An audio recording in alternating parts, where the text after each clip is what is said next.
looks like a breeze to drive right over. You hop over that entire stretch of Gandy that was constantly backed up due to construction and traffic. It opened up today, just after noon, cuts down the drive time about 15 to 20 minutes. 10 Tampa Bay's Bo Zimmer shows you just how much of a quicker ride it's going to be. Tampa Mayor Jane Castor and local dignitaries officially celebrate the opening of the long-awaited Selmon Expressway extension. A $230 million project to connect the existing tollway 1.9 miles to the Gandy Bridge.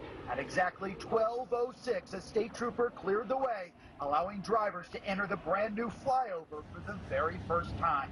We're hoping that it's going to save between 15 and 20 minutes on your commute, but also alleviate some of the traffic down below so that we can so that the city of Tampa can retime the lights and help all of the turning movements at West Shore, Manhattan, and Lois. Commuters heading to Pinellas will find a new ramp and will no longer have to exit at Gandy. For those coming from South Tampa and McDill, there will be additional on-ramps serving both directions of Dale Mabry.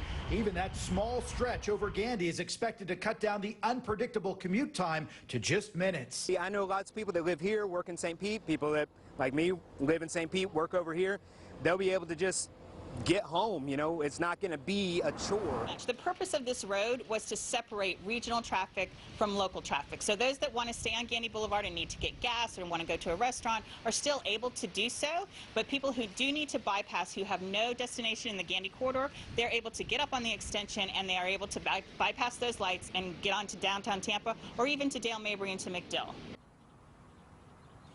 And back out here live, you're taking a live look at our 10 Tampa Bay live truck as it makes its way across the Selmon Expressway. You know, they called this the extension, but really this is now just called the Selmon Expressway because it's all part of the same thing now.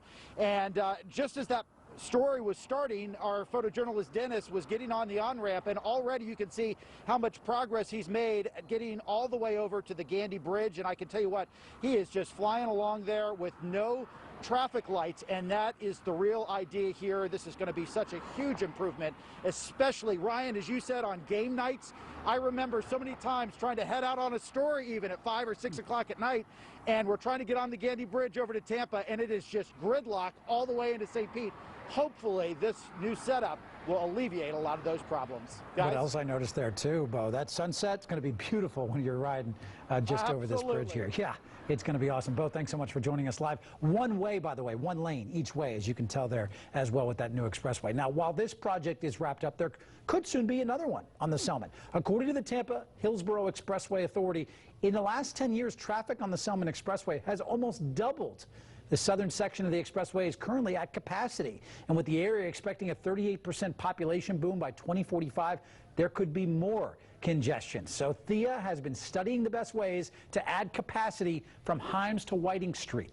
They're looking to vote next month on a $179 million fix, which would add a lane inside of the right-of-way to have 6 lanes total. We need to just make sure that we have enough money for it and that we can get it in our work program, and then it takes design and everything. So probably by the time it's approved, maybe 2 years before you start seeing something out there. By 2033, Thea is looking at adding another lane in each direction to have 8 lanes of traffic total. This is just one of 4 projects they're considering for the Selmon Expressway. More rain in the forecast. What crews at Piney Point are doing to make sure that the pond can actually handle the extra water? Tampa Bay Closed Captioning is sponsored by Morgan & Morgan, America's largest injury law firm. Morning Sun this month on 10 Tampa Bay. From going